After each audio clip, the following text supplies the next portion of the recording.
faces. But just make sure that you do have that mute button on, just so we avoid any background noise. 94.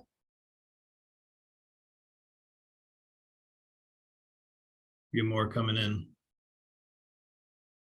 Fire away, Casey.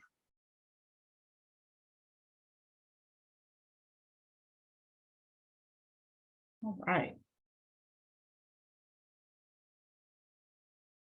Matt, have we got everybody in that's asked so far? Yes. All right, guys, we're all about being on time here. So here we go. My name is Casey Taker. I am part of the Alligator Lighthouse crew. We're super excited to have you guys, super excited to have everybody joining us in just a few weeks. Can you believe it? Woo! It's hard to believe it's already almost September. So we hope you guys are getting as excited as we are. This will actually be my 6th or 7th year down in Isla Mirada for this event. I think Fred, Larry, and Rob have me beat by a few years, but super excited to have you guys, and we're going to make sure to kind of keep this rolling tonight. So just to give you a quick overview, we're going to spend about 15 minutes going through some just overview of some information, and then we're going to jump into some Q&A, because I've kind of found most of the time you guys listen better when we're actually answering questions that you guys had in your head. So with that, just please be patient. With this many people on the call, that chat may get a little bit crazy with questions. And so just, we're going to get to yours. Don't worry about it. We will not leave until every question is answered. So, all right, everybody ready? We excited? Woo! Right.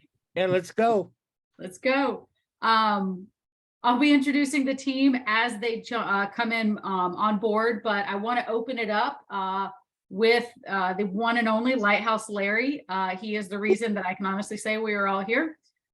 He and Rob have worked really hard on this event over what is now 10 years. So Larry, can you just jump in, give us, for those that may not know, a quick overview? How did we get here? Like, how did we get started? What brought this lighthouse into all of our lives? In 2011, I had this crazy idea to swim the Alligator, and to bring attention to it because it was in the shape it's in.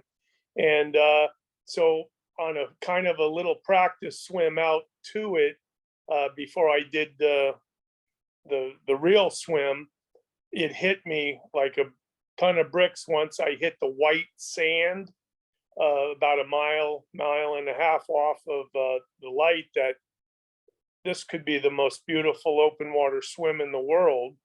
And when I got back, I happened to call Rob Dixon, friend of mine with the pool, friends of the pool, and I threw it at him, and without even hesitation, Rob said, hell yeah, let's have a yearly swim. So, Rob is behind a lot of it as well.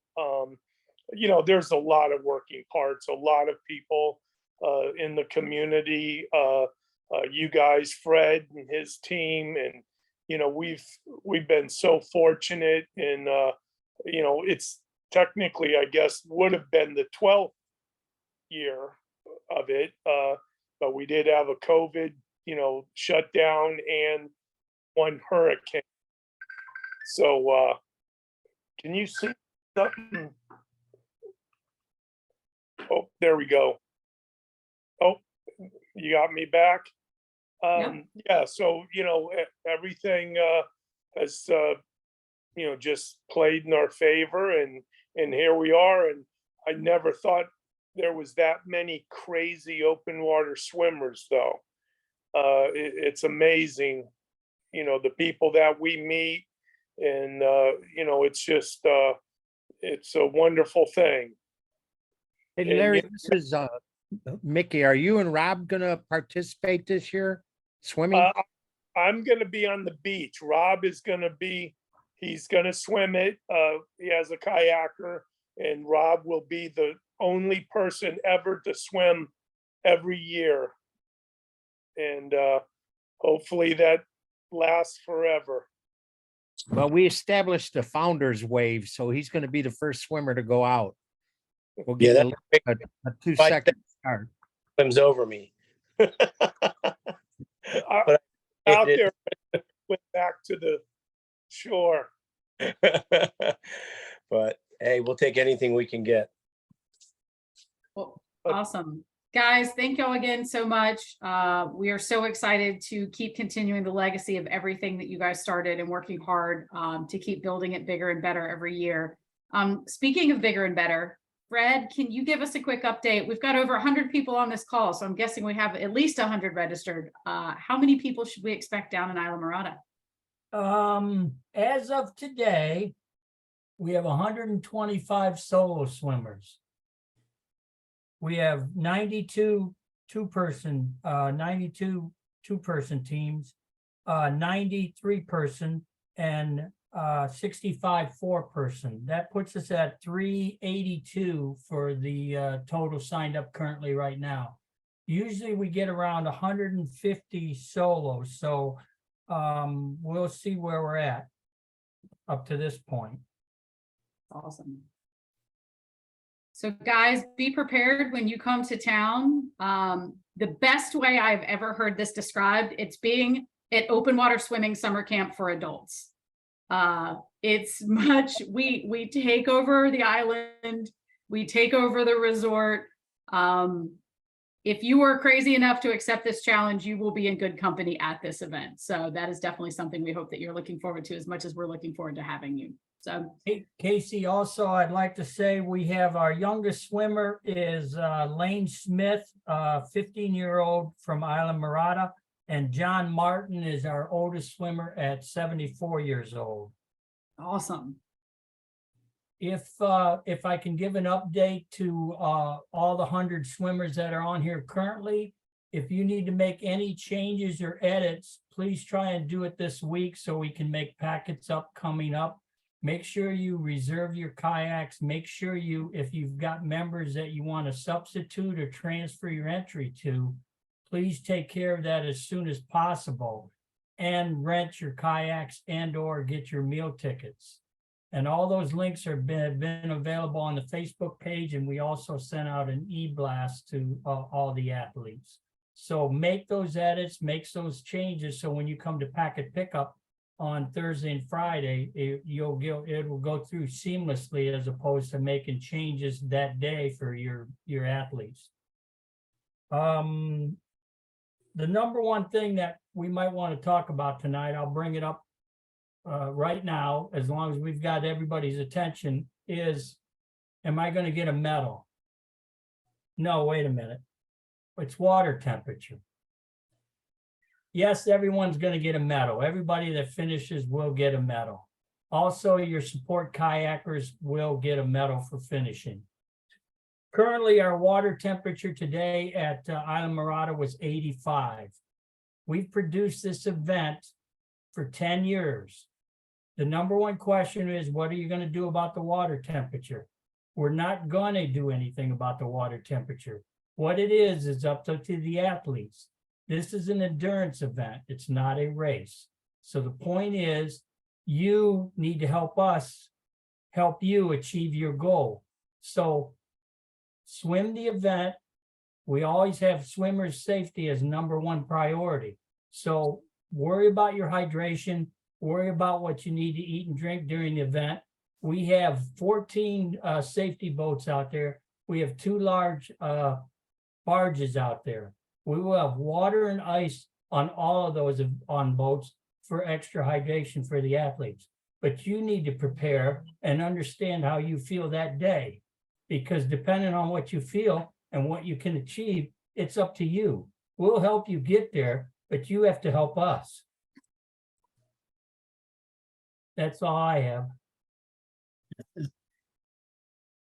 And guys- just to reiterate what Fred was saying there, I want to do a quick screen share here so everyone can see that we're not trying to tease you. Today's water temperature at the Alligator Reef Lighthouse is 85 degrees.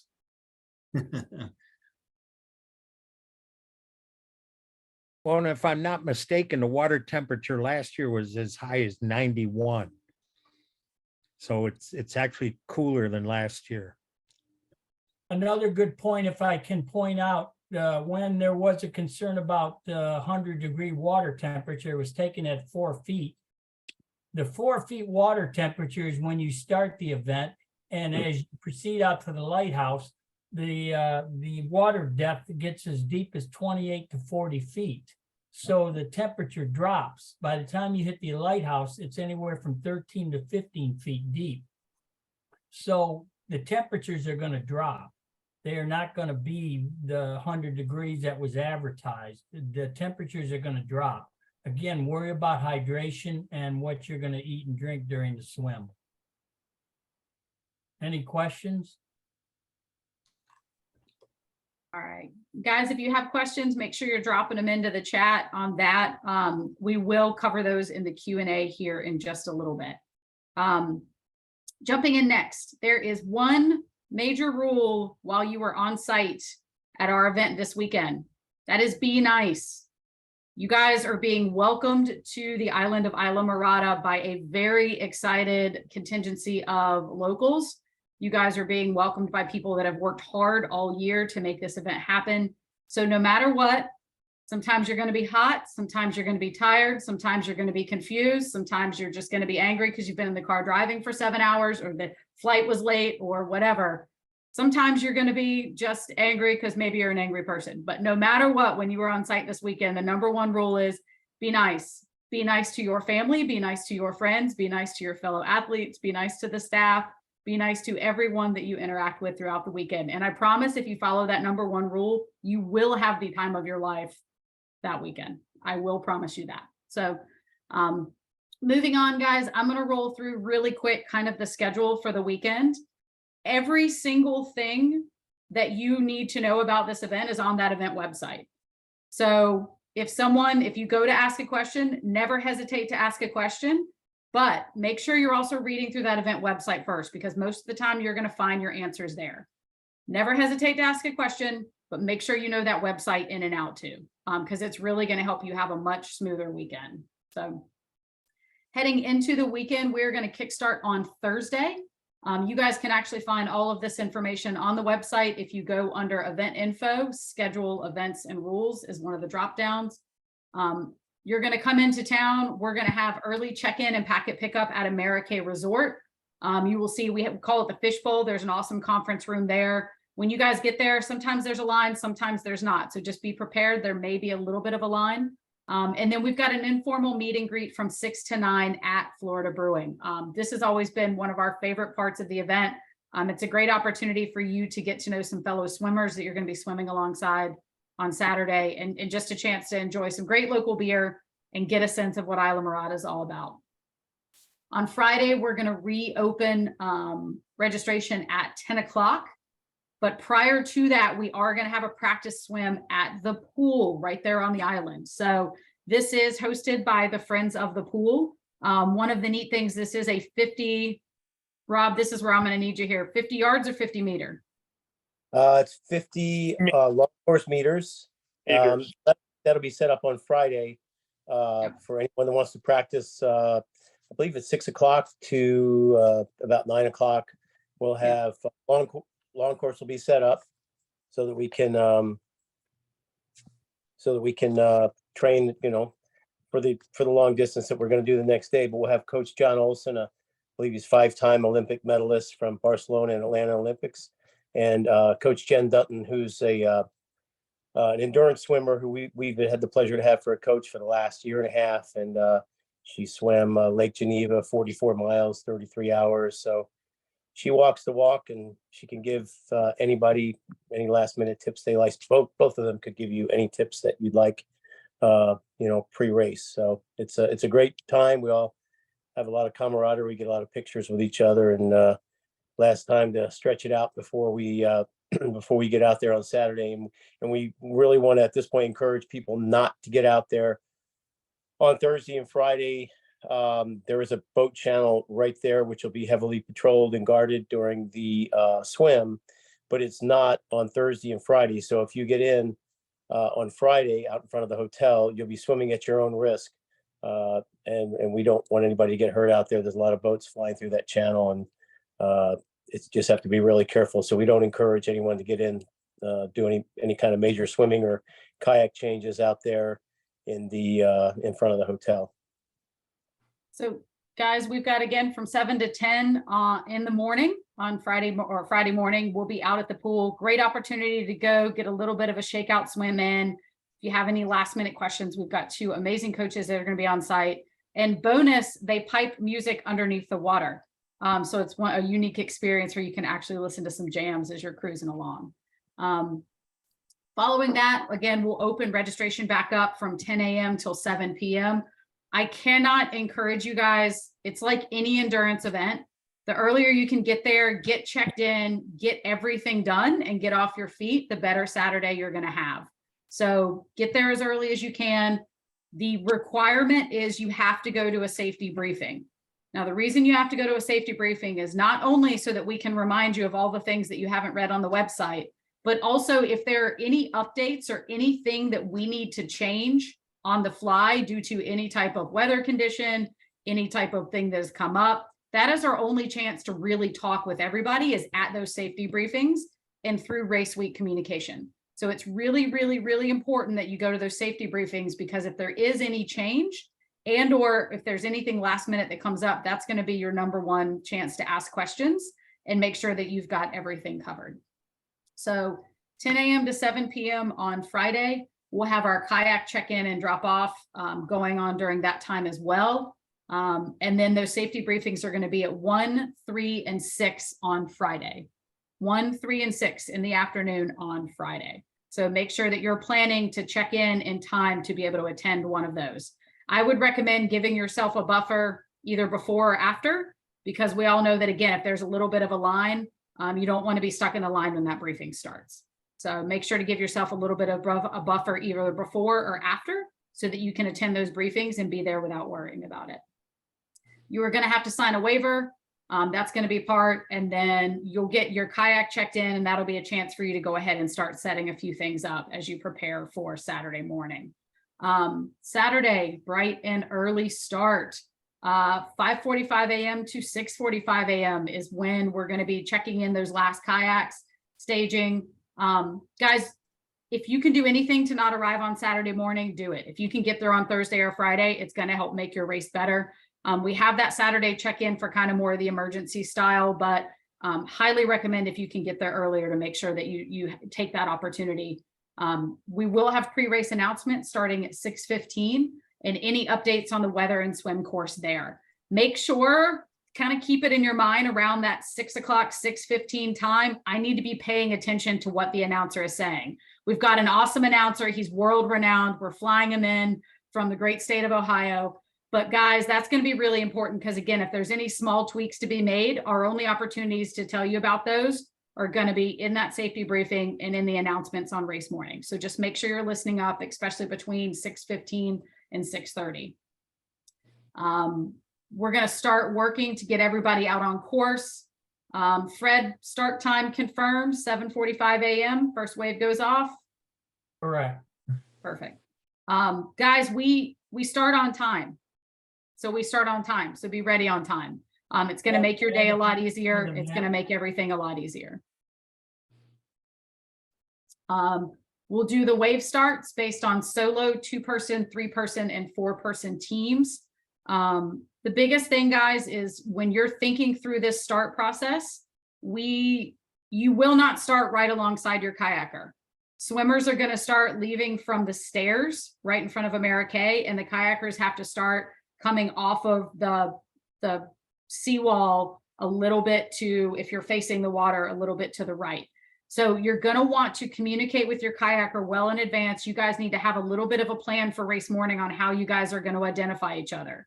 Make sure if you're doing a solo that you and that kayaker have a plan and you guys know what to look for. And not only are they looking for you, you've got to be looking for them. You have to be lined up with your kayaker before the second buoy, or we're pulling you off the course. I'm going to repeat that again because people just don't seem to believe us. You have to be lined up with your kayaker by the second buoy, or we're going to pull you, or we're going to make you stay in one spot until you line up with your kayaker. So Make sure that you guys have a plan. It's swimmers. It's going to be easier for you to see them than for them to see you at times due to the sun coming up. The sun's going to be in their eyes. You're actually going to have a little bit better ability to be able to see the color of their kayak and the number of your flag and anything that they're wearing or anything like that. So make sure that you're kind of taking note of that on race morning. I have a yellow kayak, my kayaker's in a blue shirt, and my flag number is, you know, this that's on the back of your kayak, and that's going to help you guys out a lot. So that's one thing just to make sure that you've got covered before the start, and make sure you're digging into that website for any of the questions kind of around that too. So Casey, let me add that we will have a big swim corral, and the first people to get in that corral will be the solo swimmers. There's an arch that they swim under, and we release 10 swimmers at a time. It's not a mass start. It's 10 swimmers at a time, and we let them get a little distance so they can be identified by their kayakers, or they can identify the kayakers. And then we let another 10 go until all those solo swimmers are done.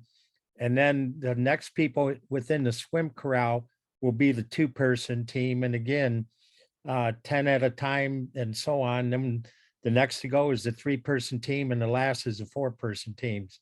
As Casey said, it's very important that you try and ID your kayaker. It's hard to do sometime, but there is a point that you have to do that. And there's buoys out there, and Matt can explain that. And you know, will not be allowed to go beyond that point as a solo swimmer. And kayakers, I would tell you, stay within voice distance. Do not get farther than maybe 20 yards away from your swimmer. If they can't hear you or you can't communicate, that becomes an issue. And that's going out and then coming back in. When you come all the way in, stay within voice distance, not a hard shouting distance, just a distance that they can understand what you're trying to communicate with them. So I'd just like to add that. And Matt, can you, that's a great intro, Mickey, to let Matt, can you walk us through what to expect? We kind of know what to expect at the start now. What can we expect while we're out there on course? Sure, glad to. Thanks, Casey. And apologies to everyone. This is a little bit of a older diagram here. This is from a couple of years ago, so that's my fault. I couldn't find the updated one. But as Mickey was just mentioning, right here at the dock, at the end of the L here is where we will have that inflatable arch that you will start underneath and finish underneath. So as Mickey said, 10 groups of 10 people at a time will go off. You'll actually have a little bit of a right-hand curve to go out to 2 buoys. So you see here orange triangles. The buoys are actually yellow squares. So again, apologies for the older map. Obviously, this is not a drawn to scale. So by the time you go through these two first markers, this second buoy is what Casey was referring to. If you do not see your kayaker when you are at this point, stop and stay there until you do. We will have people in that zone on jet skis. And once again, if you do not match up with your kayaker by that time, you and your kayaker will be pulled. It's just too much of a safety risk for us to allow you out on course without that having taken place. So a couple other things to note on here. We will have a number of jet skis that are going to be patrolling both sides of the course that will be closest to the swimmers and the kayakers, going all the way out around the lighthouse and back. Each of our jet skis has a specific zone that they will be monitoring in between the numbered buoys as you go out. On the outside of those jet skis, you will also see the support boats. We've got somewhere between 22, 25 different support boats that will be out there, including Coast Guard boats as well. Additionally, around the 7 or 8 buoy mark is our 2-mile points, the halfway point on the stretch, if you will. And there we will have the barge that Fred was referring to for anybody that needs medical attention, needs to take a break. We will have fluids on that boat. There will also be ice on that boat as well. So we've got a great safety plan for everyone that may need to stop. Additionally, if someone does need to come off of the course, you will flag down a jet ski, we will find you, and we will radio to a boat to come help as well. You will then, depending on where you are on the course, be taken to that barge that's out at the middle spot. We are on radio, all of us together, those that are on land and those that are on water, and we have a medical emergency center that is on site at the resort that we are in communication with, giving every single detail of what's taking place during the race as it is going on.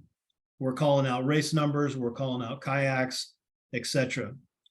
As Mickey mentioned, you want to be in very close proximity to your swimmer if you're a kayaker, and if you're a swimmer, you need to be swimming right next to your kayaker.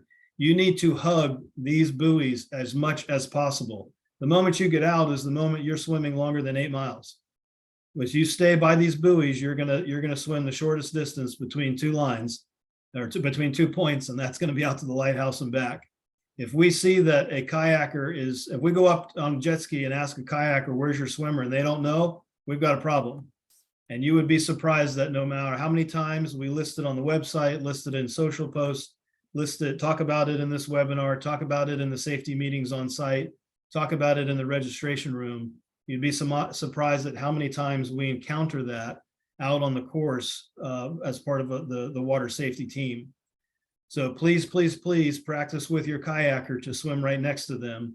And the kayakers should, be kayaking again, that most direct line as possible, hugging those buoys to keep their swimmer on course as much as possible. So again, once you're around the lighthouse, we have some people that definitely want to take their time out there.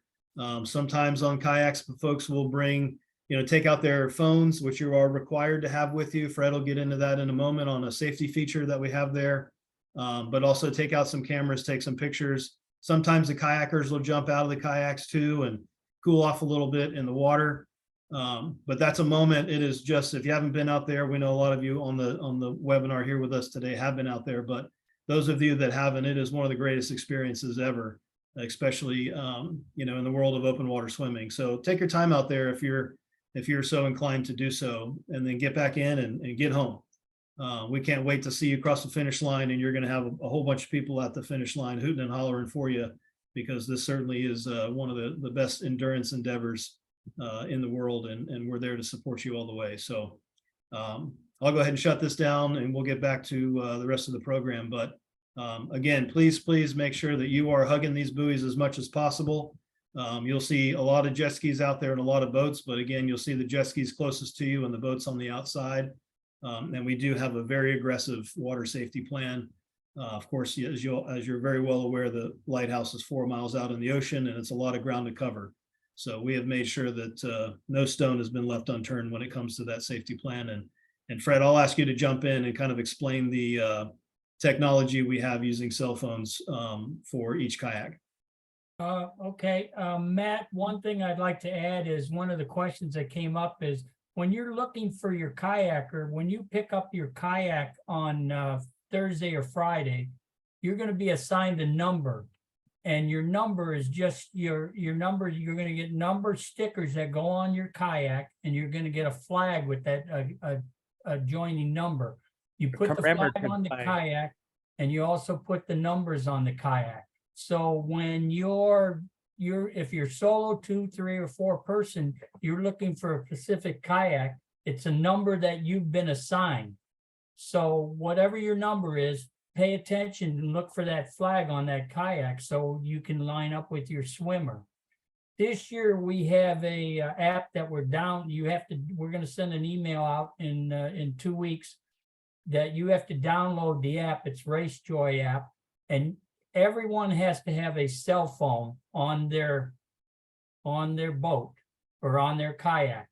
If you start that RaceJoy app at the start of the swim, or your kayaker starts it, you will be tracked, and you will be tracked out to the lighthouse and all the way back in. So the point is, we'll know where you're at all the time. Your loved ones will know where you're at, and any kind of incident, or if you get pulled off the course, we'll know that you're not being tracked anymore. So we're going to send that out. And again, download that app, put it on your cell phone, make sure your kayaker or someone on your team starts the cell phone when you start the event so we can track you.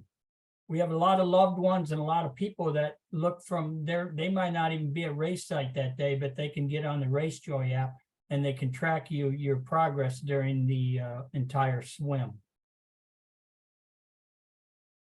Right. And Thank you, that, friends.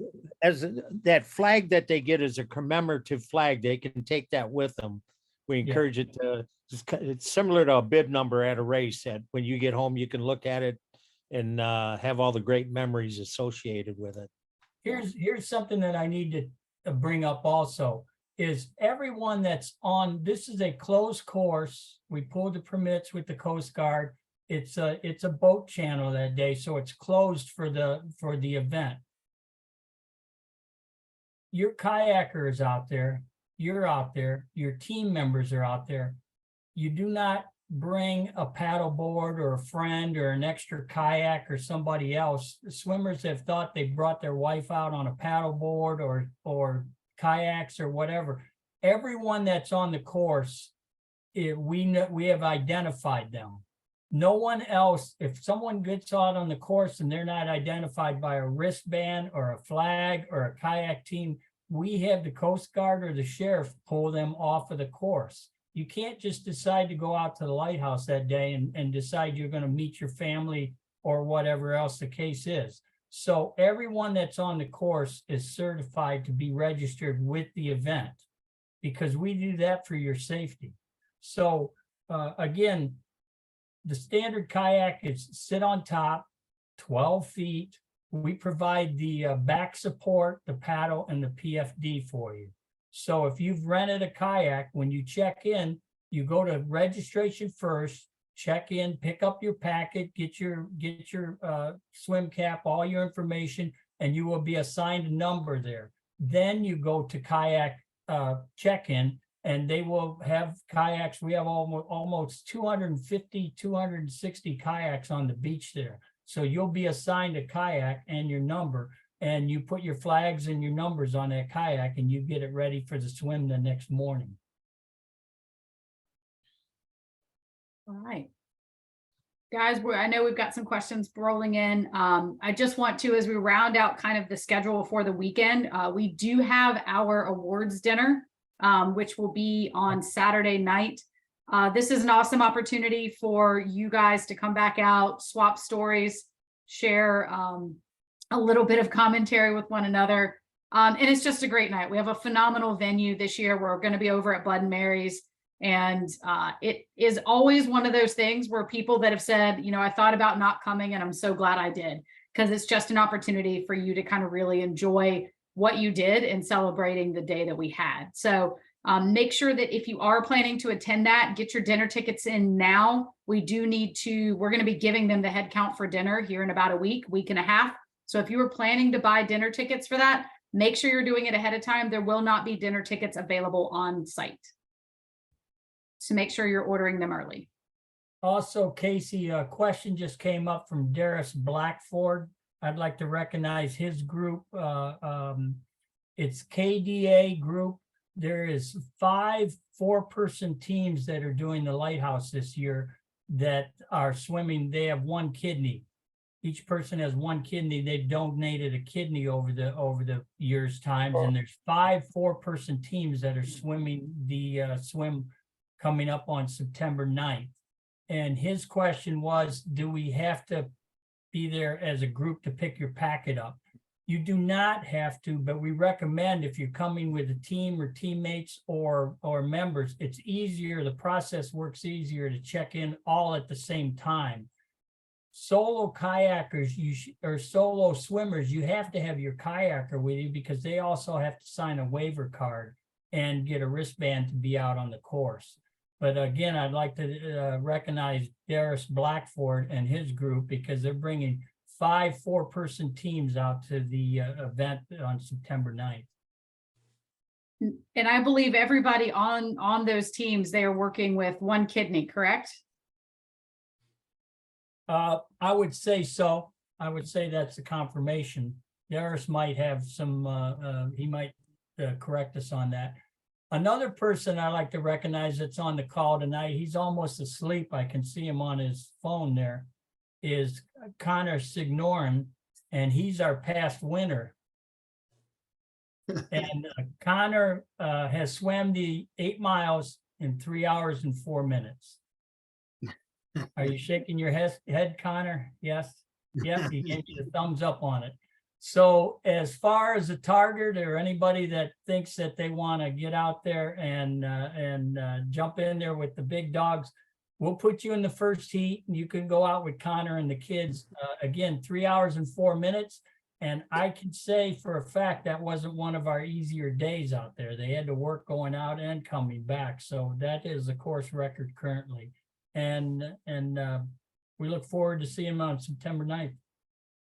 And most importantly, he did it with his fiance at the time, and they actually still got married. So that's the important thing coming out of that. That's Yeah. huge. This year he has to break 3 hours. If he doesn't, we're not going to let him eat lunch afterwards. So some people are printing up some T-shirts that say "Let Connor eat." Are we ready for questions, Casey? Yep, let's go ahead and jump into it. Fred, I know one I have seen multiple times, so I just want to reiterate. For the relays, they don't all have to check in together, but it makes it a lot easier if they do, because everyone has to check in and everyone has to sign a waiver, correct? Yes. And if they can't, it's just a lot easier if the whole team can check in, but we understand people's travel schedules and trying to put the teams together. And again, get to the packet pickup and get to one of the safety meetings, 1, 3, or 6, and make sure you pick that packet up. You have to sign a waiver. You can't be on the course without us identifying who you are. And the kayak check-in and the safety meetings are at the Tiki Hut, which is outside of the building. In the parking lot, there'll be signs. And again, the kayak check-in is your last stop, the formal registration process. But the first part of it, picking up your goodie bags, your caps, your timing chip, that's all inside a room. It's called the Fish Bowl, which is inside the hotel. Once you complete that process, your next step should be to go check in. If you have a kayak to drop off that kayak. We'll give you your flags. We'll give you your numbers out there. And we position the kayaks out there by wave start, because once we start loading them in the water in the morning, the solo kayakers will be the first ones to go in. All right, so guys, just to reiterate, you're going to get to Amerique. There's going to be ample parking because we have parking not only in the parking lot, but also parking across the street. If you are bringing your own kayak, there will be a chance for you to pull up, unload your kayak, and then go park. You're going to go into registration, and you're going to pick up your packet, sign your waiver, get everything you need for the race. And then either you're going to go to a race briefing from there and then go to see Mickey, or you're going to go straight to go see Mickey. But make sure before you leave, you have gotten your race packet, signed your waiver, you have a swim cap and everything in your hand, and that you've gone and you have your kayak, and you've had a chance to talk with your team. So just to reiterate that. The swim practice, again, will be at the pool on Friday from 7 a.m. until 10 a.m. Scrolling down here, let's see what else we've got. The definition of lined up with your kayaker. So again, when you guys start, you're going to be starting separately, but as you start to swim, you'll see basically we're going to have kayakers in one spot, swimmers in the other, and they're going to come together, and you're going to be on the lookout for your kayaker. Your kayaker is going to be on the lookout for you, and you guys are going to pair up before the second buoy. That is the safest way to do it. It is also a way that makes sure everybody has a chance to spread out a little bit and kayakers aren't coming on top of one another. Make sure, guys, during that process to remind your kayaker to be on the lookout for other swimmers. It's really important that they're not only looking for you, but they're being aware of other swimmers that may be around them. Nobody likes a paddle to the head or a kayak to the head when they're trying to line up with their folks. So just make sure to remind your kayaker to be aware as they're searching to find you. You can decorate your kayak with a little something extra. We just ask you guys to be really aware, especially environmentally. If you use a balloon or something like that, make sure it's something that's going to actually stay on your kayak. We want to make sure that we're leaving the water better than we found it. So if you do decorate it anyway, I would recommend having your kayaker wear something, or just, again, keeping an eye out for what they're wearing. If you know the color of your kayak, what they're wearing, and your flag number, you're going to find your kayak really easily. But if you decide to attach anything else, just make sure that you're being aware that it's something that's going to stay where it's supposed to. All right.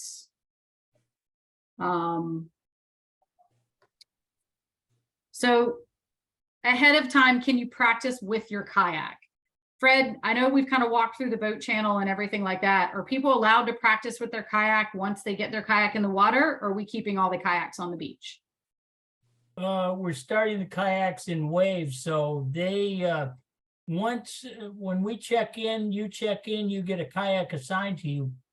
That kayak cannot leave the beach till the morning of the event. You know, this is something that we stress over and over to the swimmers and the kayakers over the last 10, 12 months. You should have been practicing this before. The hardest thing that I see is the swimmers have an easier time than a kayaker if the kayaker has not practiced 8 miles. So the point is, you should have coordinated that before. We cannot let the kayaks into the water on Thursday or Friday to practice with your swimmer. We only have the permit to shut the channel down that day, and that's Saturday. So again, you people have a couple of weeks. If you're planning to do something, get out there with a kayak and get out there with your swimmer and practice that now. Yeah. And if you guys aren't in the same place as your kayaker, I know some people have been lucky enough to join up with maybe people they don't know all that well in the kayak connection. Just make sure you guys are communicating ahead of time, have a few phone calls. And you can still practice. Find a kayak. Most places you can rent one for $25 for a few hours. Go rent one. Find a way to at least get practice, especially as the swimmer, getting in and out if you are on a team. That's going to be really, really important, because you can't go any further if you have noodle arms and you can't get in and out of your kayak. So if you're going to be stuck swimming the whole time. So just make sure that you're getting that practice in, even if you guys aren't together. Casey, if I can stress for the solo people that are on this call tonight, your kayakers, pay attention to what your kayakers, they see the buoys, they sit higher in the water, they know what's going on out there. Pay attention, solo swimmers, pay attention to your kayaker, follow them at all times. If you get out to the lighthouse, this is an endurance event, it's not a race. Take a moment, let your kayaker refresh, let them get in the water, maybe take a picture or two of yourselves out there.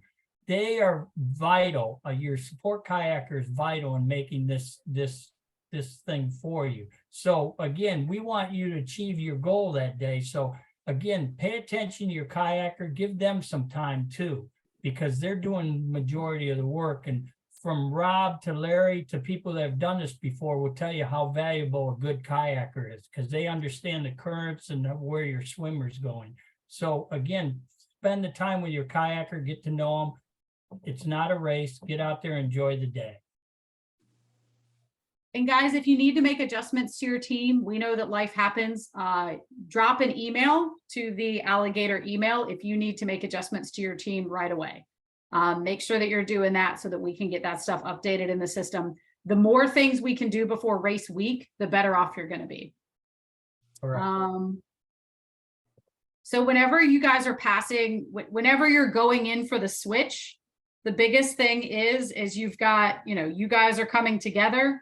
It is the person in the kayak needs to get out of the kayak, and then the swimmer needs to get into the kayak. You can't advance forward, so you can't be a swimmer holding on to a kayak that's just, rolling along.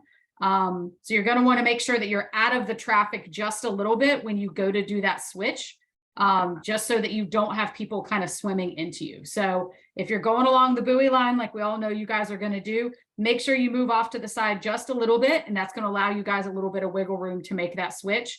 You do not have to make a switch at specific times. You can do that based on kind of what you guys have a plan for, but I would go ahead and discuss it and have a plan. And I would also go ahead and discuss who wants to be swimming when you swim around the lighthouse and how you want to handle that. and who wants to swim into the finish line. Because those are things that if you don't work them out in advance, sometimes when you guys have been swimming and you're working hard, it's not the best time to have that discussion. So make sure those are small things that if you are swimming as part of a team, you guys are working out kind of who is swimming when, and you have a loose plan knowing that, hey, 80% of this plan is going to go exactly right. 20% we might have to play with, but the more you can go out there with a plan, the better off you're going to be. They also mentioned that there's showers once they get out of the water, freshwater showers, and people, we encourage you to get under those, relax, enjoy what you just accomplished. But just let you know those are available on the dock by the start line. We are rolling down through some more questions. Kayakers are encouraged to wear their PFD. They do not have to, but they are encouraged to. And so they're certainly allowed to. And Fred, can you swim with a swim buoy on course? You can if you want. You can. We again, from nutrition to swim buoys to whatever is going to make you to accomplish your goal out there, we are not going to regulate it where some people put a water bottle on a string and throw it out to their swimmer. You can come up to the kayak and hydrate and get nutrition and do whatever you need to. The kayak's going to stop and wait for you to do that. So it's not, again, it's an endurance event. It's not a race. So if they want to wear a swim buoy, they can do that. I tend to say that we take the swim buoys and we hook them on the back of the kayak, and it's easier for the swimmer to pick that buoy up as they're swimming, breathing left or right, so they can just follow that buoy off the back of the kayak. That's what we've seen a lot of people do over the years.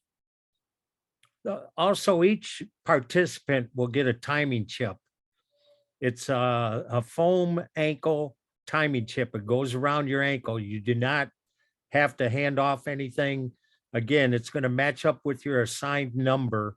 And as you go underneath the timing arch, that will start your day. And then when you finish underneath the timing arch, that will end your time. But each person will be assigned an individual ankle bracelet timing chip, which you pick up inside the fishbowl inside the hotel. Yeah, that's a good point Mickey brought up, because if you're on a 4-person team, you might have your first swimmer go out, they start the time for your team. And then when you finish up the swim, you might have the 4th swimmer come in and the chip will stop the time for your team. So everybody is tagged with a chip. So you not have to worry on the 2, 3, or 4-person teams. They will come across the line and they start it, and then they finish it with the person that's chipped. Somebody posted Thursday registration times. They're not reading the many pages of information that we have on the site. I just saw that. So again, go and read the frequently asked questions, go and read all the information. The whole timeline is on the site. 4 to 7 p.m. on Thursday. Yeah. All right. As far as tides and currents go, I do not know the tide schedule right off the top of my head, but I do know as far as currents go, it is vastly going to depend on the year and the weather conditions that we've got in. There have been some years that we have been swimming in a glass lake, and there are some years that we have been swimming in a washing machine. So you're going to want to pay attention to wind. You're going to want to pay attention to kind of what's going on out there. The biggest thing is, though, is practice both conditions, practice all conditions the most you can leading up to following along with your training schedule. Just make sure that you're not just swimming on the days where it's absolutely perfect out there, that you're getting a chance to get out there and practice in a little bit tougher conditions. And if you're working in the pool, just make sure that you're still mentally preparing for that as well. Because again, we've seen it be a little bit of everything out there. The buoys are equally spaced. They're in the same spots every year. They are, keep me honest here, Matt. 1/4 mile apart. So those are equally spaced. You can use those for distance spacing. Just make sure that you're lining that up with your kayaker so they know to help keep you on that buoy line. You will be required to wear the race cap that we give you. Guys, we do that because A, not everyone understands the importance of wearing brightly colored caps, and B, that's also to help us make sure that only registered swimmers are in the race. So you are required to wear the race cap that we give you. You are not allowed to wear a personal race cap or no cap at all. So you do have to wear the race cap that we give you. And you have to start in your assigned waves. So all the solo swimmers will go first. They have one color cap. The two person teams will have a different color cap, and they have to start in that wave. You can't jump waves. You have to start in your assigned wave. Do swimmers and kayakers have the same number? Yes. What is it? Yes. Yeah. If you're on a two-person team, your number might be 201, your partner's number is 202. So those numbers and those flags would be on your kayaker. So three-person team has 3 people, you get assigned, all 3 people get assigned a wristband, an ankle band, and a number for the team, and also on the 4-person teams. If I can circle back to Casey brought up the swim buoys, they are centered on the lighthouse. They are a 1/4 mile apart, and all swim buoys are numbered. If you were to run into a situation and you're out there on the course with someone, you can get to the closest swim buoy and give us a number and report a number 7, number 15, number 12. If you have a situation, give us a buoy number, and that's how we find our kayakers and our swimmers. So the point is, if you're going to swim 14 buoys out, and then the 15th is the lighthouse, and then count the buoys coming back in 1/4 mile per buoy, and you're going to count the other 14 all the way back in. So it's very helpful when you've been out there for a while, knowing what number you're at and where you're going.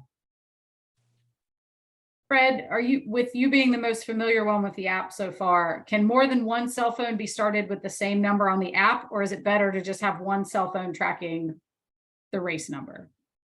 You can have multiple if you want. It's everybody, you again, the point is, and I'll say this again, you have to download the app, just like all of us have cell phones in these things. You have to download the app, and once you download the app, you can start 3 cell phones. You can watch the progress of the swimmers. You can do all that, but you have to download the app and then start it and finish it when you're on the app.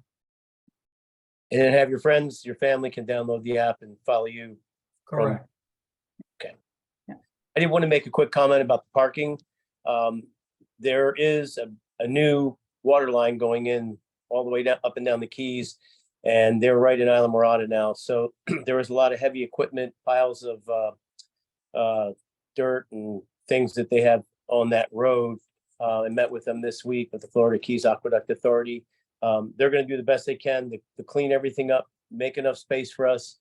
It's not going to be anybody that's been here in past years. It's not going to be just all wide open. We're going to have to come in on the south end of that service road, and there'll be signs up that have parking.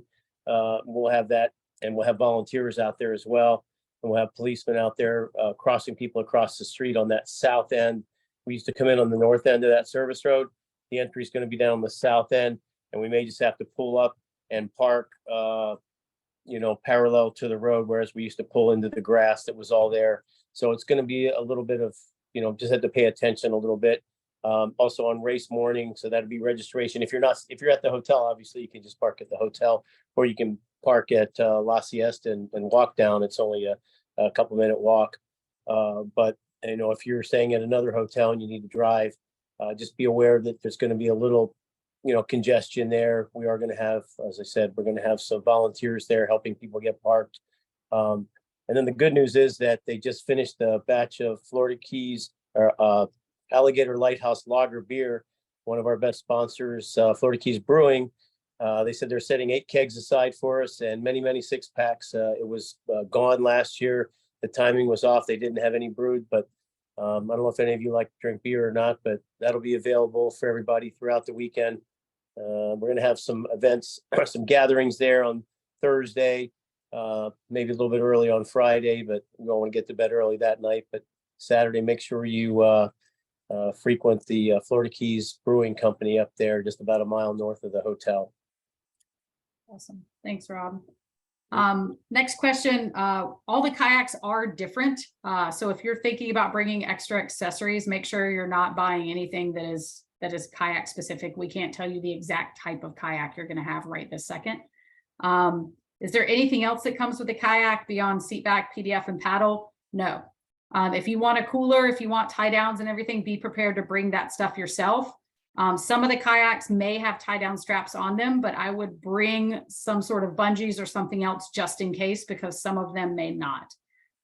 As you guys can imagine, when you're sourcing this many kayaks, they're going to come a little bit, everyone's going to be a little bit different. So make sure that if you're planning to bring coolers and everything, as you should be, that you've got tie downs and straps and things like that to put those in. Also make sure, guys, that when you're securing that stuff, it is secure so that if that kayak flips, those things do not go in the water. Even if you're a solo swimmer and your kayaker is not going to be getting in and out of the kayak, we have seen people flip over. We have seen people accidentally be reaching for something and just fall a little bit off balance. So just make sure you're strapping that stuff down really good so that if it does flip over, you're not sending all your great nutrition into the water. All right. What else have we got here? Connor, looks like you have a few people that are going to take you on come race day.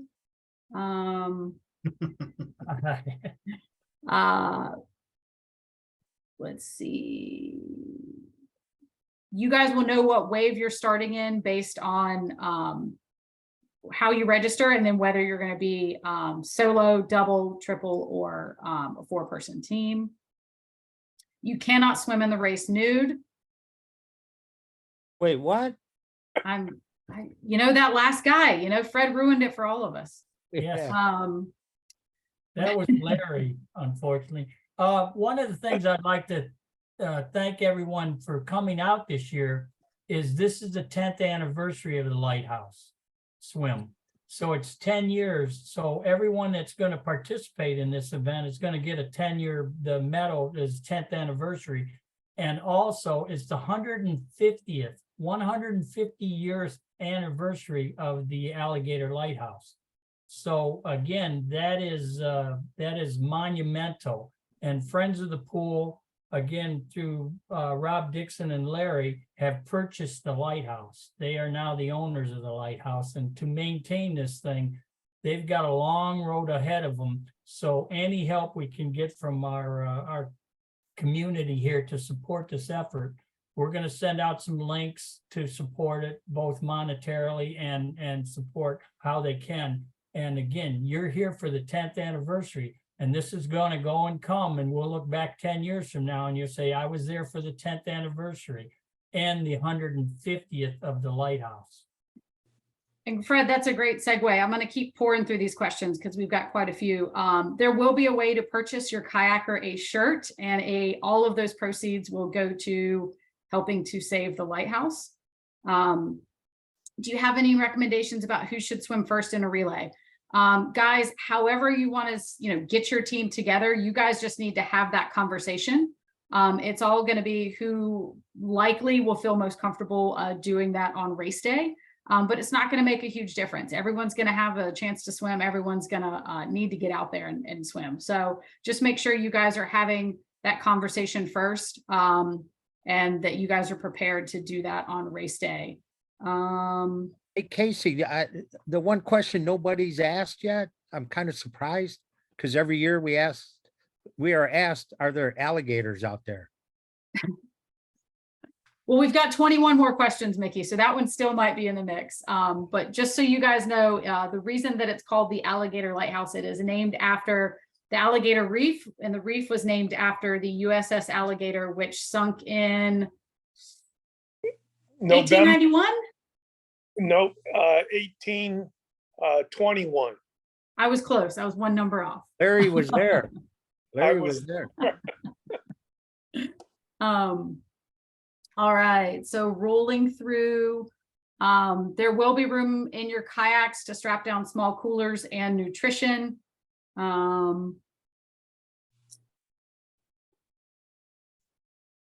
Let's see. All right. Guys, again, all the kayaks are going to be a little bit different. So we don't have pictures of the rental kayaks to send out because they're all going to be a little bit different. There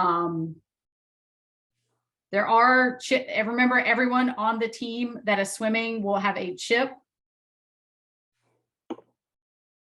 The buoys are spaced every quarter mile. And just looking through. Guys, as far as jellyfish goes, we don't know. It's different day to day. Guys that are Rob currently down there, how's it been? It doesn't matter because it could subject to change, but how's it been this summer with the jellyfish? Here we are. I was out in the boat a couple weeks ago and I recorded the water temperature. I believe it was 88 that day, but it was the end of the day, you know, when it was at its hottest. I saw a few jellies. Would have been probably as good a year as we've had out there if it was like that. But as you said, they change day to day, hour to hour. You know, we went out and dropped the buoys. We didn't see one year, and then we went out the next day and there they were. So, you know, it's just be ready and use plenty of I use Vaseline and some zinc oxide in the sensitive areas, you know, anywhere that you're going to get hit and it's very sensitive, and hope for the best. And, you know, I swim slow enough to swim around him. Somebody like Connor, you know, he probably just swims through them or over them. So also did want to throw out there real quick, for the shirt artwork this year, we have an original Wyland that Larry was good enough to get with his buddy Wyland, the famous artist. I think pretty much everybody knows him. We're going to have his painting. It's going to be up on an online auction here this week, so people can start to bid on it prior to the swim. I know when we get here, everybody's thinking about swim, and it just gets lost. So we're going to put it up probably in the next week. So you'll all have a chance to bid on this, look at it, look at some of his work. We'll put a link up that shows you his work. But he's a pretty famous guy, and I think it's a pretty valuable piece of art. So look for that email letting you know about that. Guys, rolling back few, Rob mentioned Vaseline. While using Vaseline or some sort of or some sort of chafing cream is great for some of those sensitive areas, do not recommend covering your entire body in Vaseline. Just remember, Vaseline does prohibit your body from breathing, or like from being able to, it basically coats it. And so it's going to coat those pores and it's not going to let your body cool off as effectively. So make sure that you're using some of that stuff for the sensitive areas that might chafe, but I would not recommend going full lube, as your body's not going to be able to get the cooling it needs to. If you are having trouble purchasing dinner tickets, drop an email to us. We're happy to help you navigate that. Casey, I think we skipped one right before that. Okay. Do you have any recommendations about who should swim first in a relay? Yep. I covered that a few minutes ago, Yeah. but that's going to be something you're going to want to navigate with your team. There's not really I would say, anything that has worked exceptionally well for everyone over the years. It's like the super secret. It's just getting who's going to be the most comfortable in the morning doing that, and who wants to go first. So if it comes down to it, draw straws. I did see one question. Someone asked where to get ice for their kayak and that. We are trying to support the Trading Post. That's our local grocery store. We do have a Publix, but the Trading Post has been good to us. They did sandwiches for all the swimmers last year that wanted to stop in after the race, get those. But and it's about a mile and a half or a mile from La Siesta and Amerique. So try and support them the best you can, because they've supported us since the beginning. They're going to do all the cut fruit for us. Yeah, they're very, very proactive community-wise. That's awesome. And guys, make sure that you're planning on, again, supporting our team members, and you're not relying on hotel ice. Everyone kind of thinks, oh, wait, I'll just wait and get the hotel ice. And 55 other people have that exact same idea. So make sure that you're preparing. Also make sure that when you get to the island, you're going to Publix and doing those things early, and anything that you need that is game day, like absolute, work to bring that with you. that Publix is a popular place that weekend, and they might be sold out of some of the everyday things that you would find for an event like this. Gatorade, Vaseline, chafing cream, things like that. So And the trading post is 24/7. They throw away the key. They never close. So they're that's awesome. 24 hours. If you need anything, they're always open. Guys, it looks like the kayak junkies out of Central Florida have a few kayakers that are willing to help swimmers out. If we have a swimmer that is looking for a kayaker, again, the best place is that Facebook connection to post that information. But if anyone on here knows a swimmer that's looking to jump in and needs a kayaker, we can help get you connected with that group. Let's see. As far as clarity of the water, most of the time, especially out near the lighthouse, you can see all the way to the bottom. On the way out, it's all going to depend a little bit on the current and the depth of the water. But pretty much you've got pretty clear views all the way out. I'll let someone that's done I have not swam the entire thing by myself. So if anyone else wants to jump in and correct me on that, but anytime that we've been out there, you've been able to see to the bottom pretty much the whole way out. Yeah, you can. It's definitely gets clearer as you get further out. And as Larry said, when you hit that patch of sand, those sand patches out there, maybe a mile and a half inside the lighthouse, it's stunning. It's really, really amazing. Crystal clear. All right, guys, I think we have got to the end of the questions. Last call, if anyone's got a question that I missed, if you could drop it back again in the chat really quick. But I just want to take a moment, guys, you jumping on this call shows your commitment, and we'll make sure that we get the recording up. I know that we kind of actually maxed out, so not everyone that was trying to join was able to. So we'll make sure we open it up to an additional 100 next year. And it looks like, let's see, bag check on the land. Fred, the bag check this year, where will that be located? It's in the courtyard, and you can, if you're not staying at the Amerique, you can bring your bag up. We'll give you a actual bag check, and you'll get a ticket with a signed number. We'll put a ticket to the bag, and then you'll get a ticket with a signed number so you can pick it up later. So that would be in the courtyard the morning of the event in front of the Amerique. All right. I think we're going to grab no breakfast there, right? For swimmers early. We're going to meet with hotel tomorrow. But I think there is going to be an option to grab bananas, apples, some quick stuff out there pretty early on. Right, Fred? Isn't that typically the case? Correct. Okay. Right. We look forward to seeing everybody. We can't tell you, once you've done this event, you're going to tell other people, and it's going to be an event to cherish for a lot of years coming. Right. The 8-hour cutoff is a hard stop. We do encourage everyone to have plans to make sure that you're meeting that cutoff.